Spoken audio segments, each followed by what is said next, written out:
Previously, on 9 hours, 9 persons, 9 doors. What are you smoking?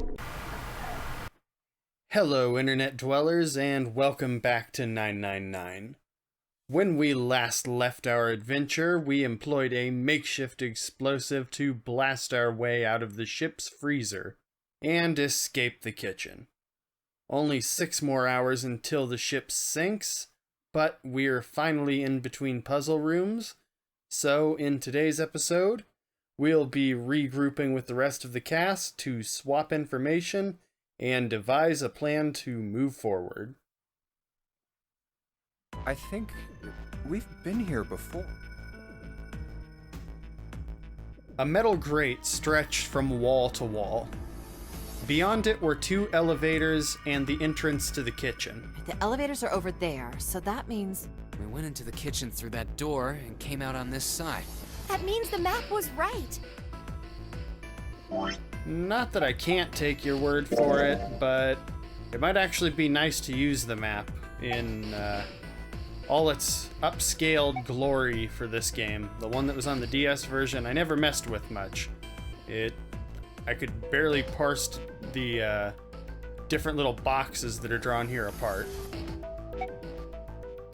But on this version, it's pretty clear. What they're talking about right here is this little area where the hallway is crossed out.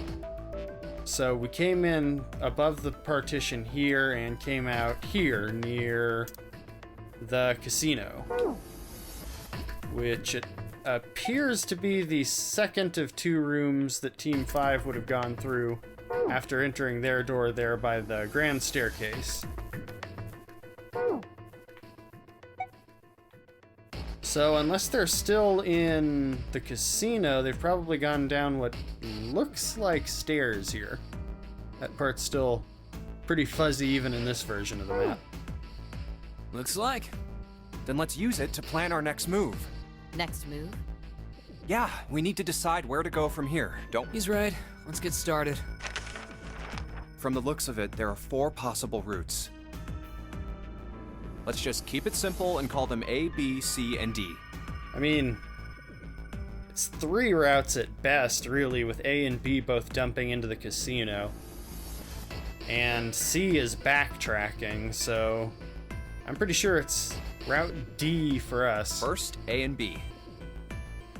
They both seem to connect to a room that looks L-shaped. That path might be viable if the other team's just not very good at puzzles, because honestly, I think the ones that you solve going through those rooms are easier than the ones we had to do going through door 4. Yeah, there were 2 doors. But if they're struggling with them for whatever reason, I guess they could be in the casino. But they were both locked. We couldn't open them. Now, Route C. This goes all the way to the main staircase. That means it's door 5, one of the numbered doors. Then do you think we would meet up with the other 4 after this hallway? After the long hallway, the one we're calling Path C? No, I really doubt they're still hanging out there. I think they went downstairs. They have no reason to backtrack. No, I don't think we will. Why not? Look, there by the stairs. See how the gate is opened? When we went into the kitchen, it was closed. Was it not always like that? I don't even remember that. But it's open now. What do you think that means? That definitely means they went downstairs. They opened it. Most likely. And if we take Route C, we're going backwards. That would be pointless. Then that means... All 4 looked at the map. They all looked at the staircase, its lazy curve leading down, deeper into the ship. Route D, then. D for down. Let's do it. D it is. Yup, Route D. Choosing the D. Then we're set.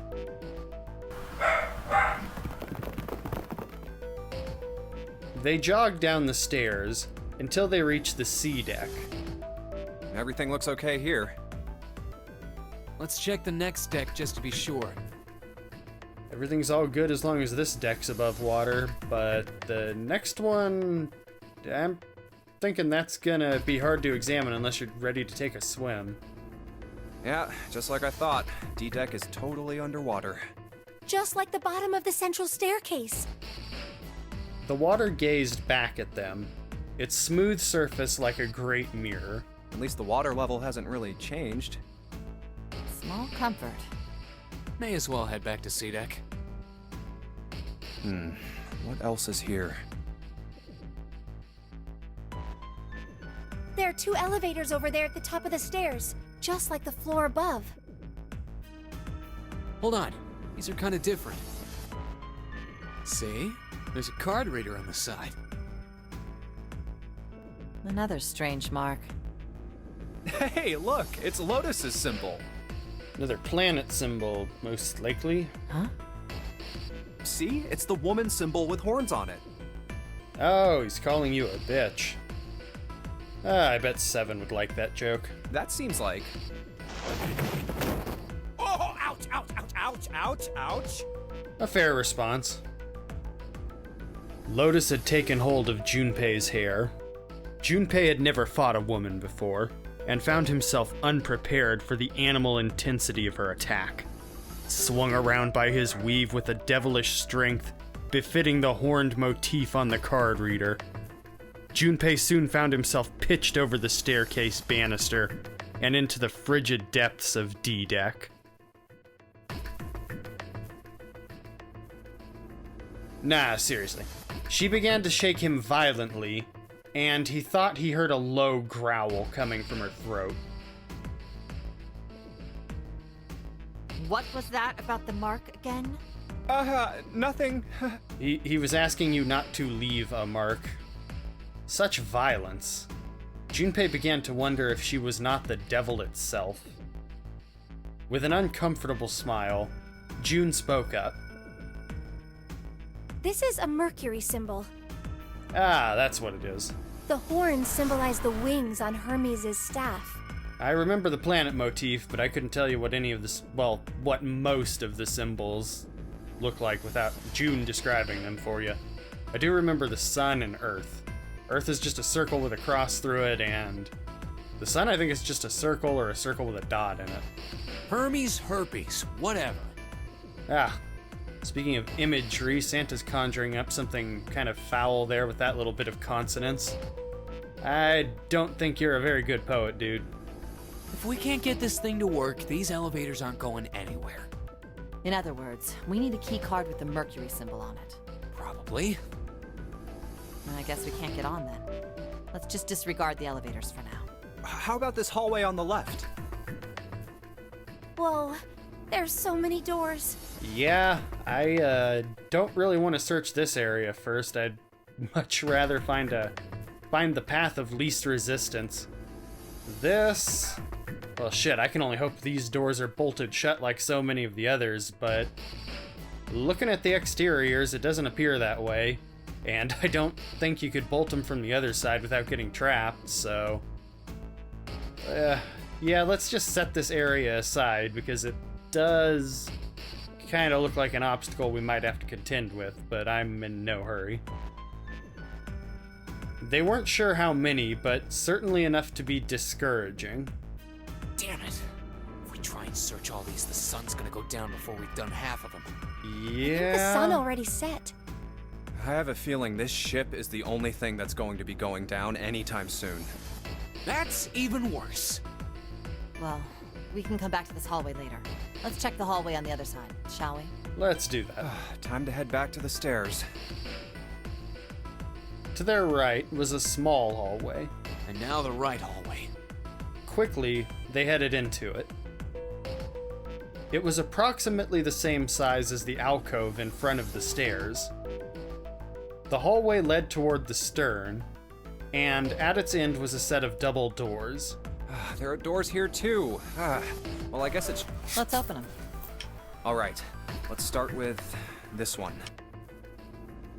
Junpei nodded and grabbed the one closest to him.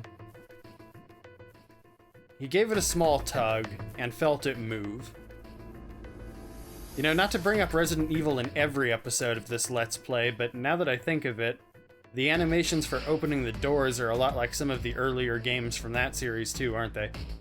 Huh, it isn't locked. I'm going to open it. Thrilled to have found an unlocked door, he threw it open.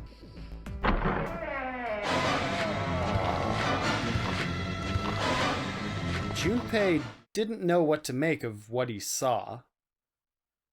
What? The way he said that, it sounds so weird. It's like it's the first half of what rather than what.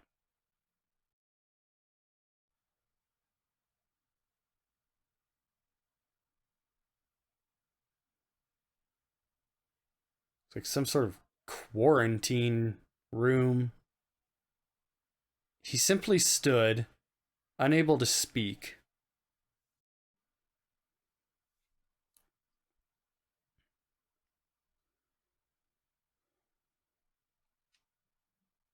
The other simply stared, open-mouthed.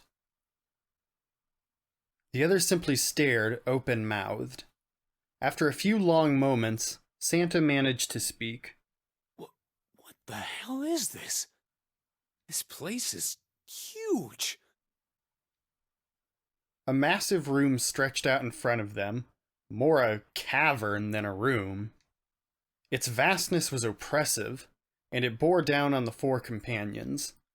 It was not empty, however. The entire room was filled with lines upon lines of beds. Oh, there are beds everywhere. It's got me second-guessing my idea about this being a quarantine room, though. Because you're kind of actively punishing anybody you force to sleep on those crappy mattresses. They actually look like what every jail mattress I've ever had described to me sounds like. They were simple things, little more than pipe and thin mattresses. Or like bed sheets. Is this a hospital? Or maybe yoga mats. He had at last been able to put a name to the harsh scent that pervaded the room. It definitely has the smell. Could be. I see medicine cabinets and surgical tools. Hey, look there. The 4 doors at the end. 3 of them are numbered doors for our game here. Which is basically what he's saying. 3 of them were emblazoned with large single-digit numbers made with thick, red paint in air quotes. 3. No, actually, that probably is paint. The consistency of it's too solid. The second door is blank, but the third has a 7. I mean, not that I would know. And the rightmost door is 8. There's no doubt. They're numbered doors. Why is the second door blank? Well, if the rooms we've been through already are anything to go by, there's a good chance that the path ahead of us converges at one single point despite whatever door we happen to choose. So there's a good chance it might just be a way back to where we are right That seems kind of strange, don't you think? now. No, not really. No point worrying about it right now. Let's see if these will open first. Yes, that sounds like a good plan. I mean, I'm sure they'll open for the right digital route. Junpei headed toward the door, weaving his way between the beds. He started with door 3 on the left, and moved to the right until he reached door 8.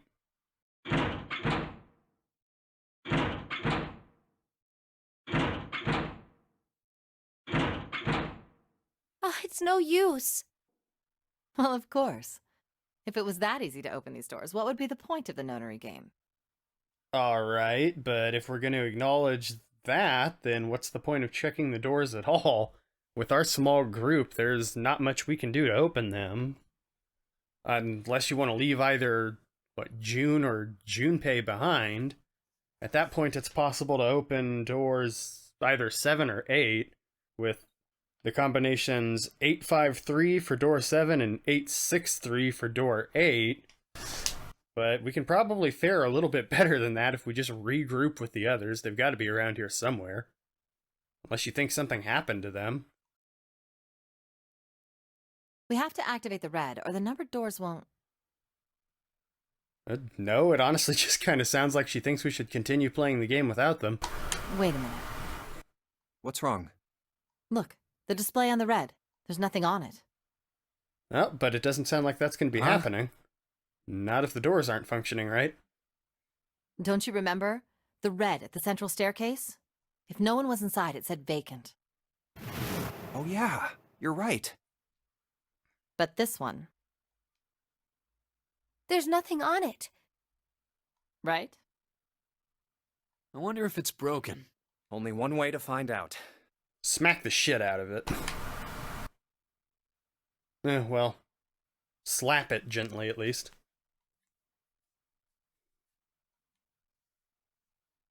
I like June's sleeve, it's really colorful. It's not responding. All four took turns placing their hands over the red, but it refused to respond. They pulled at the lever, and still it did nothing. As they soon discovered, it was only the red for door 8 that was behaving strangely. How about the red on door 7? Oh, it wasn't only the door. And door 3? All 3 of them were sabotaged. None of them are working. What does it mean? I knew it. They're broken. I don't think they're broken. This seems like a deliberate roadblock to make sure one group doesn't get too far ahead of the other. Zero sure sucks at maintenance. Take it easy on the guy. It's not like he can hire a whole crew to come through here and maintain his death ship. It's probably a lot to juggle all on his own. But I will give it to you that things that facilitate the game itself really should have been caught on his final walkthrough before starting this game up.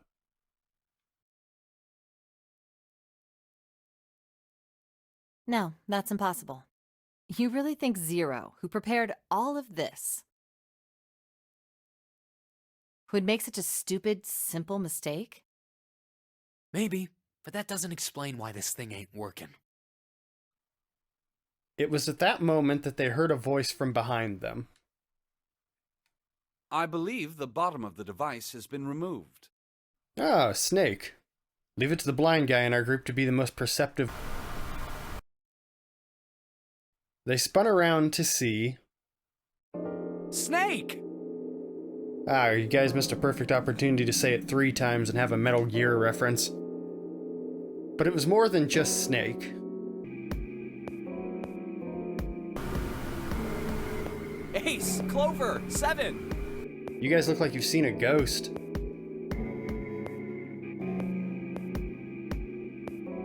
Although they were glad to see one another, it wasn't terribly surprising that they had. If it had been the other party who'd opened the gate in front of the kitchen, it wasn't unreasonable that they'd bump into each other eventually. Well, that's true. I guess you guys weren't ahead of us, and come to think of it, yeah, that's right. They don't find a map in any of the rooms they explore. So they really don't have any evidence that we've been coming through these same areas with them. So it would catch them a little more off guard to bump into us again. The rest of Snaake's team, however, did look rather surprised. How? How did you end up here? Honestly, we pretty much went the exact same way you did. Passed through a couple different rooms, but other than that, it was just a 300-foot hallway. That's my line? No, it isn't, Santa. We know how they got here. We have the map. Perhaps we should exchange information. Ace read that line kind of stiff. Almost like it's a little rehearsed line he tells other drivers after he's rear-ended them. After a moment of silence and surprise, everyone suddenly began to talk, desperate to exchange information.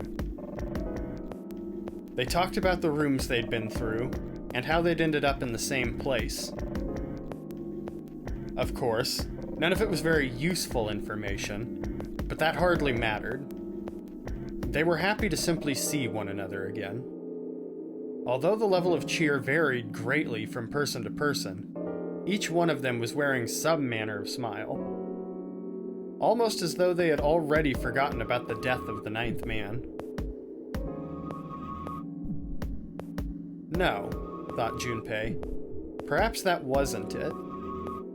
Perhaps thoughts of his death were what drove them to smile at one another. We're all just celebrating it. Not in a morbid or hateful way, no. The ninth man had died, but they were still alive. And that was something to be happy about. I guess we are celebrating it in a certain sense. That's a nice optimistic way to look at it though, so I won't judge. A sort of simple, uncomplicated joy, Junpei thought. The joy of being alive. Still alive.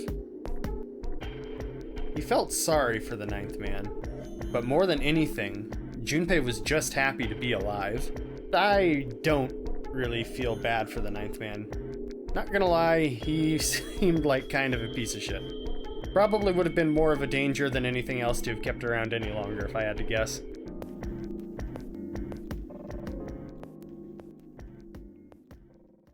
There you have it. Our half of the story.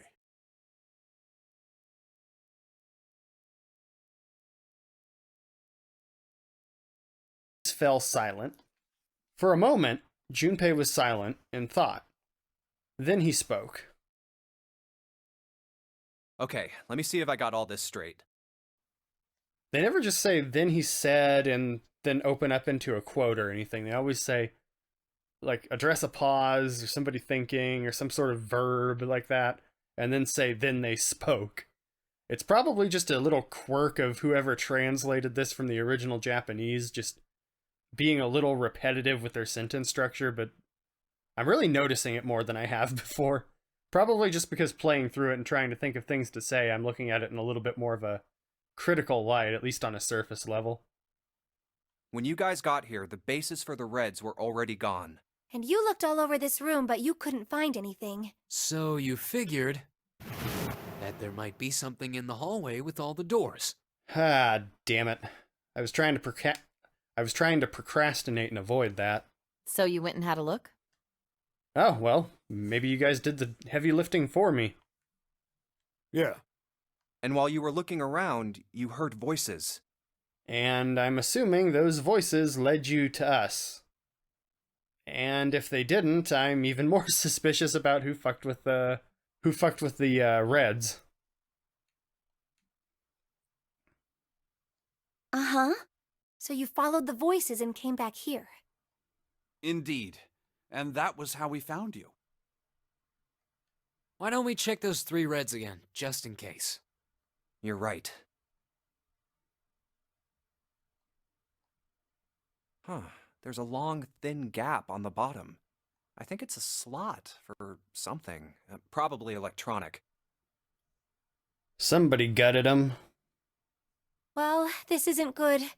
Kind of raises the question about how they're put together. I wonder if they needed tools to do that, or if we can just fuck with these things whenever we want.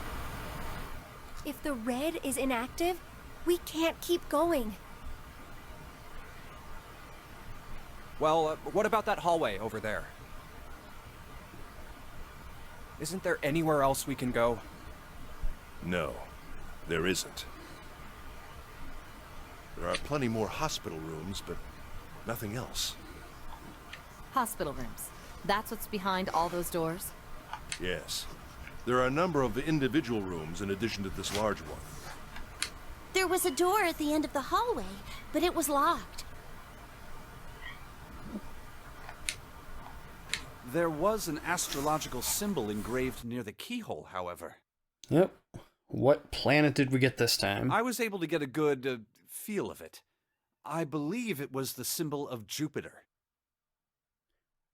Man, I can't fathom how he's able to remain so perceptive without his sight. He must have been able to see originally and just, as he was growing up with his eyesight, paid a lot of attention to the general shape of things and just committed things to memory in a lot more detail than I do. Because I definitely wouldn't be able to identify objects so readily if I were blinded. Not again. Those goddamn things are everywhere. I wonder what they all mean.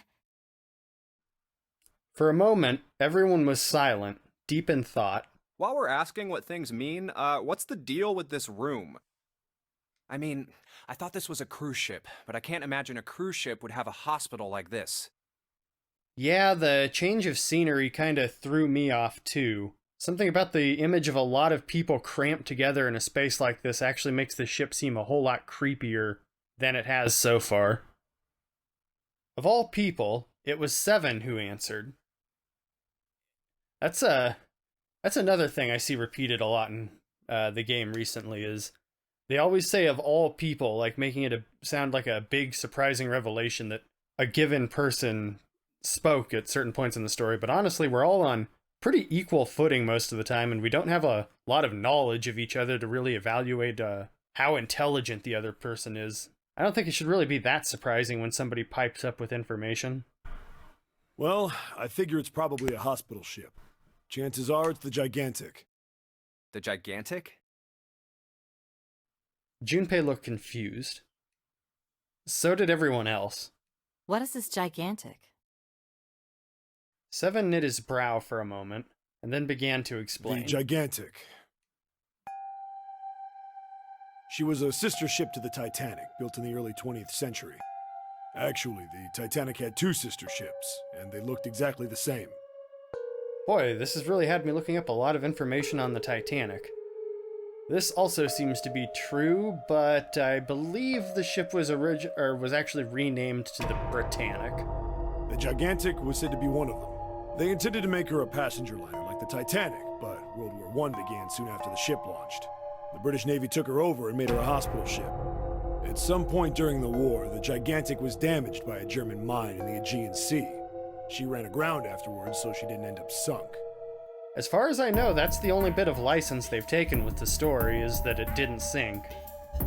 That isn't true from what I've been reading online, but everything about it being bought and turned into a hospital ship, yeah, that's all real. What happened to her after that? One theory going around is that a man named Lord Gordain bought her. Seemed like he'd been one of the few to survive the Titanic sinking. Well, that's way too obvious of a culprit to be Zero. That trauma turned him into some kind of obsessive collector of all things related to the Titanic. Soon enough, the guy wanted the Titanic itself. And a bunch of bodies to fill it with. That's why we're here. Which was impossible, of course. It's stuck at the bottom of the Atlantic Ocean. But the Gigantic wasn't. And seeing as she was identical... So you're saying this Lord Gordain bought this ship? Yeah, at least I think I am. You think you're saying? That's impossible. No way we're in some boat that's almost 100 years old. Yeah, I'm kinda skeptical of that one myself. Even if we do assume the whole story about it not sinking in their timeline is true. I think it's likelier somebody's just in a mock-up of something like that for some reason. Possibly also to satisfy an itch as a really crazed collector. But I really can't imagine what an antique luxury liner must cost. They had to have cut corners somewhere. Pipe down, just pay attention. What, that's it? Well, have you got any proof? Proof? Proof that this ship is really the Gigantic. Well, this ship's got stuff that's like the Titanic and a hospital ship. So, I just figured. Now that argument really does seem to support the idea that it was made out of novelty for an idea like that rather than it being the legitimate article. I'm not eager to agree with Lotus. She's been a little frustrating so far, but that's not a very strong argument, Seven.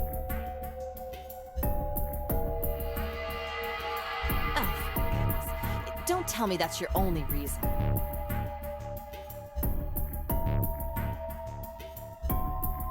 Yeah, seriously. If this boat was stuffed with gold and, I don't know, parrots, I wouldn't think it was a pirate ship. I don't know why a pirate ship would look like the Titanic, but you get my meaning.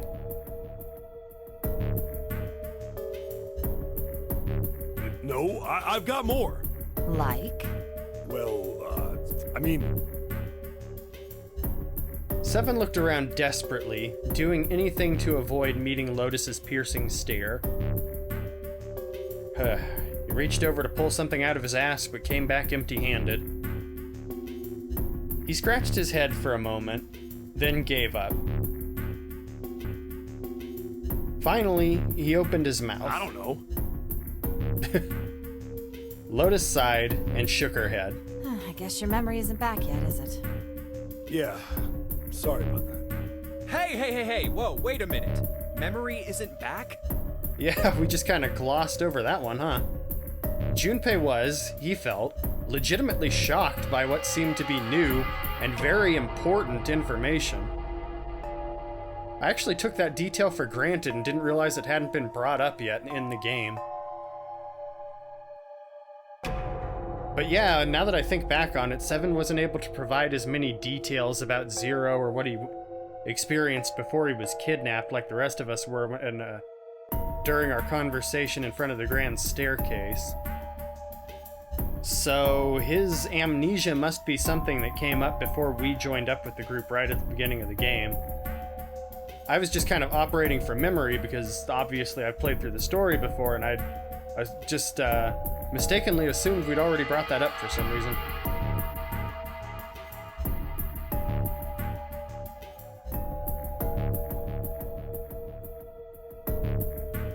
Everyone else, however, seemed unimpressed.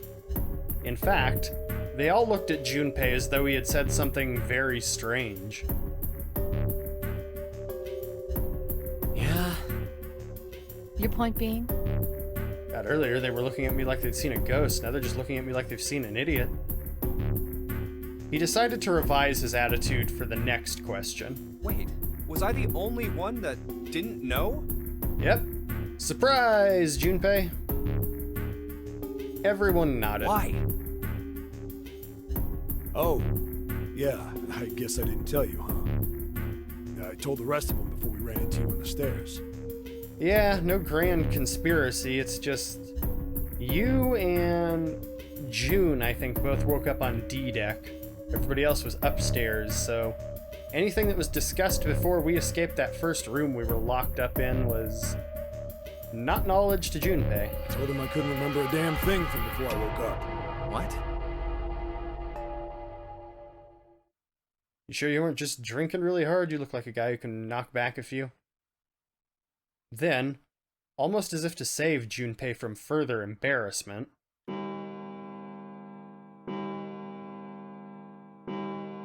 oh, great. How much time have we wasted now? A bell began to ring from far away. Huh. A bell. It sounds like the clock in the main stairway. Junpei counted each chime carefully. 10, 11, 12. 12. Damn, 3 hours? So we've used a third of our time already? It feels like we're just getting past like the first level of this game. I think we need to pick up the pace a bit. It's midnight. Then we've still got 6 hours left, right? We don't have any time to screw around. Let's get going. We gotta find the missing parts for the Reds. What do you mean, find? How on earth do you propose we do that? We've looked everywhere in this room. That only leaves one place to look. One? Well, not just one. Ah, fuck, it's that big-ass hallway. Yeah, that would be a bunch of little places. But if they're hospital rooms, like Ace said, they're probably really repetitive and don't have all too many places to search. But, with all of us working together, if they actually are hidden in that hallway somewhere, it might not take us any longer than like 30 minutes to search it.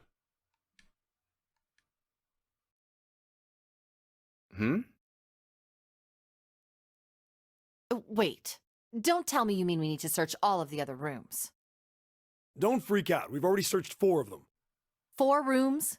That doesn't seem like more than a dent. We just have to split up the rest between the 8 of us. But putting in dents quickly is kind of how we're going to conquer it. If each of us can do 6 rooms apiece, we'll have the other 48 rooms cleared in no time. Oh, you already counted them? 6 rooms apiece. Even if we spend as much as 10 minutes a room, that would still only take an hour. Of course, that's as long as I want this to take. There are 48 other rooms. Her earlier experiences had apparently not encouraged Lotus to trust Seven. That whole thing about being on a 100-year-old luxury liner that was bought by a Titanic-crazed tycoon is probably putting her off a bit right now. Seven scratched his head awkwardly. Maybe? All right, so everyone knows which area they're searching? Yeah. Yes! Junpei was chosen to search the rooms on the starboard side, moving from fore to aft. They finally decided to drop some of that nautical terminology. We'll all meet up when the clock goes off again. How about in that room with all the beds? Yeah, sounds straightforward enough. Alright, slumber party an hour from now, then. I'll shout if I find any of the components we need. I hope we can find them within the time limit. If we can't, then we'll just have to come up with another plan. Right. It better not take us 6 hours to find these things. I think we're going to need more Then than the let's do 5 we're this. planning to have left over to get through the number of doors we could have left. The details decided, they left to begin searching. Out into the hallway they went, each to the rooms they'd been assigned. However, we're not going to have any luck.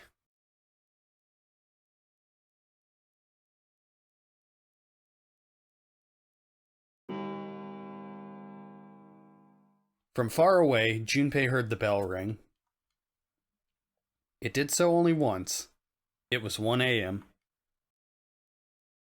It's 1. I better get back to the others.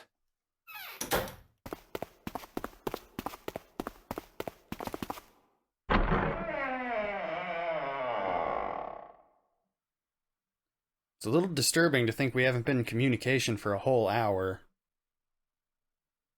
He jogged through the entrance of the large hospital room to find 6 others already there.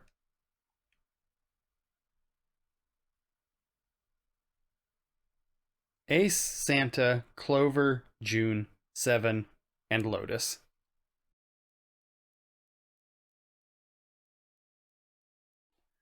I'm noticing trends in the writing a lot this episode, but that's another thing it does pretty often is list every individual person whenever we enter a room. Although tracking everyone's whereabouts is kind of important to maintaining the mystery aspect of the story. So, it's kind of a necessary quirk of the writing, actually. It's like if somebody goes missing, we want to know who was in the same area as them and who had access to them during the time window where they vanished. Things like that, which is actually part of the reason I'm so unnerved that we haven't been in communication for an entire hour. That's a lot of time for things to go awry. They had gathered in front of door number 8. Or perhaps to be more accurate, they had gathered in front of the red next to door number 8. What are they doing over there? Had one of them found the missing piece? What happened, guys?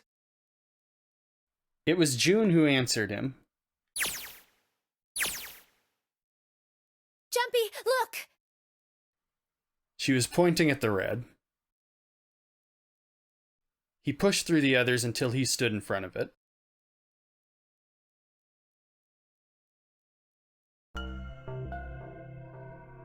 Immediately, he knew what she had meant.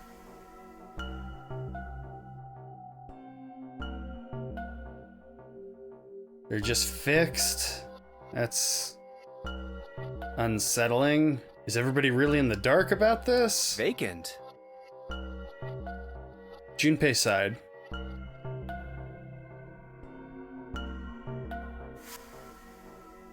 Come on, guys. Who was it? I thought we were supposed to yell if we found it. Well, Junpei wondered why she was hesitating. The others looked as confused as June, but kept their mouths shut. What the hell? What is up with you guys?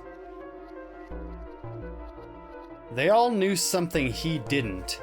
and Junpei wasn't about to leave things that way.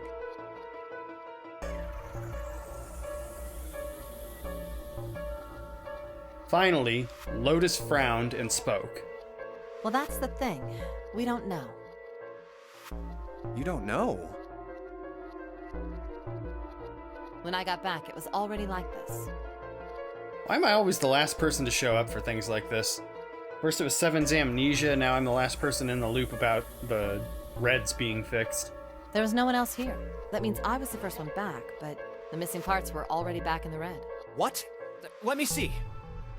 Junpei looked at the bottom of the red again, just to make sure. The slot that had been open on the bottom was now covered with metal. You're right. It's in there. What about the other two? They're the same.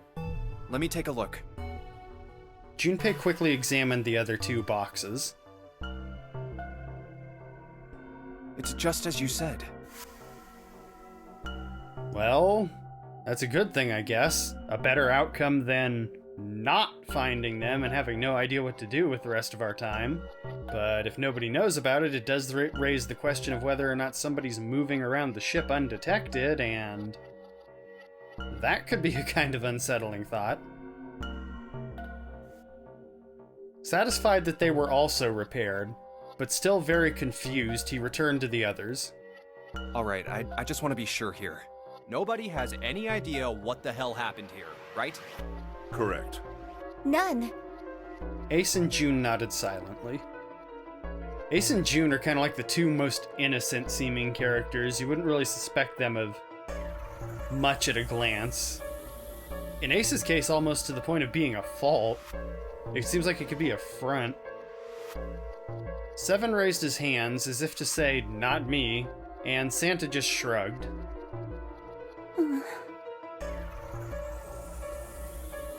Only Clover lowered her head and did nothing. Huh. Wait a minute. And aloof responses are about what I would expect from that group. That was when he noticed. Where's Snaaake? Oh, okay. Maybe aloof isn't the right word to describe Clover's disposition right now. I wonder when the last time anybody saw him was. Junpei swept his eyes across the room a second time, but Snaaake was nowhere to be seen. Does that mean that he found them? Actually, it'd be nice if the game did mention in greater detail which rooms each person actually covered. I've no idea. There's nothing to suggest it, but nothing to suggest he didn't either. I don't suppose we'll know until we can ask him in person. But whatever he did or didn't do, he's pretty damn late. What the hell is he up to? Maybe he's lost. Yeah, well, that seems likely. Dude can't see. I don't know how he gets around in the first place. That's actually not a bad question. I know he's good at feeling his way around, but I mean, he doesn't have the aid of any sort of, like, walking stick or anything. Maybe he just goes around kicking his feet about and finds things that way, I'm not sure. I'm sure he has a more refined method than that, knowing Snaaake, but yeah. It's really not something I can imagine for obvious reasons. No! That's impossible! Suddenly, she was shouting. Yeah, my brother's blind, but he's got really great hearing. He can get around as well as anyone who can see. I guess that could be a lot of how he navigates the place. Just, I mean, not like echolocation or hearing where vibrations bounce to position things or anything like that.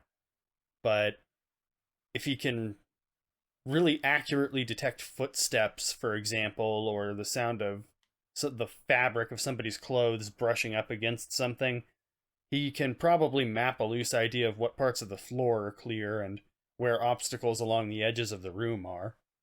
It'd just take a substantial amount of effort, I'd think.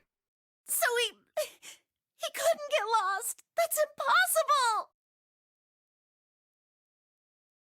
Clover had started to shake, and the knuckles of her hands had gone white. She spun around, but before she did, Junpei noticed tears welling up in her eyes. I'm gonna go look for him! The words were barely out of her mouth when she began to run. Hey, hold on, Clover. Wait! Yeah, this is a bad time for the crew to split up. I've already wasted more than enough. But if Snake really has up and vanished, I think she's probably running the wrong direction in terms of hunting him down. When we ran into the casino, the doors for it were locked, and the guys had already cleared that. Which implies that all of the puzzle rooms lock behind us. In that case, you can't really backtrack any further than that other long hallway between the first class cabin and the casino anyway.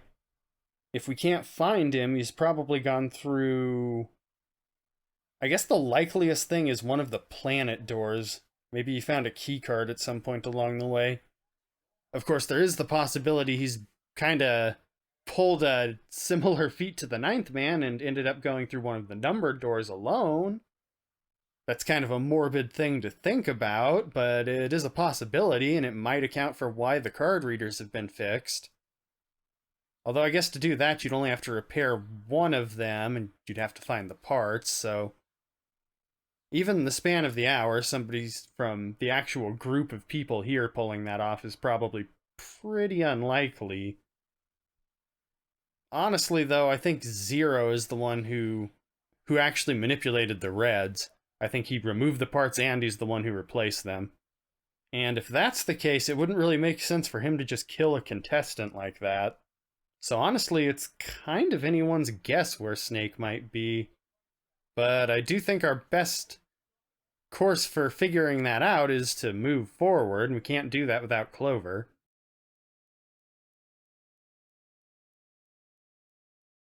She kept going, and before anyone else could react, she was gone. Well, that didn't work.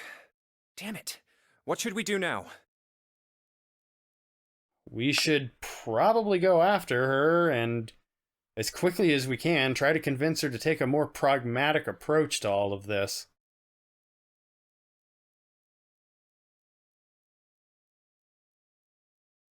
Because the bottom line is we're on a really tight time schedule already, and the only way we're going to be able to cover more of the ship and figure out the answers to anything, including where Snake is by moving forward. Well, the red is working now. Although, Lotus's hasty attitude might be taking that to an extreme. No! We're not leaving two people behind! We should go look for them! I'm amenable to the idea of leaving Snake behind if we absolutely can't find him, but we should definitely try to convince Clover. Oh man, this ain't good. Oh, yes, what an excellent idea. We just wasted a bunch of time looking for some piece of electronic junk. Now let's waste some more by looking for a couple of idiots. It's not an ideal situation. You're not wrong about that. Let's put 20 minutes on the clock, and if we can't do that, then we'll think about regrouping.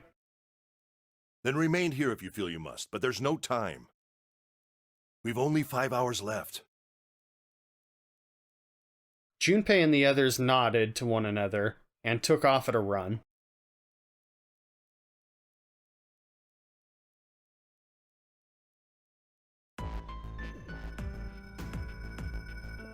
In front of the stairs that led to B deck, they decided to split up. Let's split up. All right, I'll take this direction. Then I shall look that way. You guys could have at least said left or I'll right. be over here. Well, I guess I'll figure out where they are by running into them. See you all later. Soon only 2 of them were left. Those 2 were Junpei and June, who had been a few steps behind the others. All right, we should go too. Yes, let's go! Ah, why are you shouting? But where should we start? Let's see. Well, judging by this laundry list of options, going after Snake and Clover looks to be an endeavor. One probably better suited to our next episode. leaving us to wrap things up for now. But damn, right as the 8 of us were starting to build some momentum and reach the next set of numbered doors, we hit a hell of a roadblock, didn't we? In the span of 1 hour, someone's vanished into thin air, and those of us who remain now have cause to distrust one another just as much as Zero. And with those fears in our minds, things only become more dangerous going forward. But whatever happens,